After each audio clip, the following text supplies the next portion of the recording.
At this time, we will turn it over to the Chair of Public Safety, Councilmember Peter Vallone.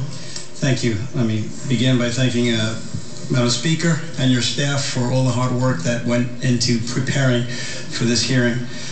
Just before 6 p.m. on Monday the 27th, a 911 call was made. The caller said an 84-year-old man was unconscious but breathing. 10 minutes later, another 911 call was made. This time, the caller said that the man had gone into cardiac arrest. At 6:26 p.m., 1/2 hour later, an ambulance arrived. But Michael Halberian, the owner of the Steinway Mansion and a beloved fixture in Queens, had died in the home he lived in for 80 years, at the top of an unplowed Astoria street.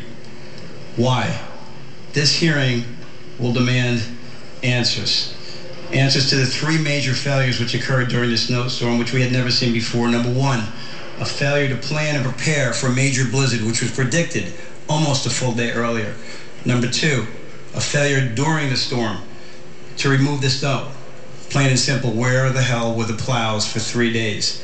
And number three, a failure of the administration to understand and communicate the magnitude of the dangerous and deadly situation which most of the people in most of the boroughs sat.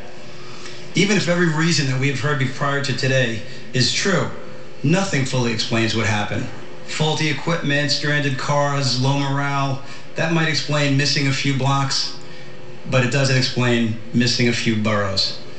Now, I've worked closely with all of you at that table to help keep New York safe for years now, and I have the utmost respect for each of you.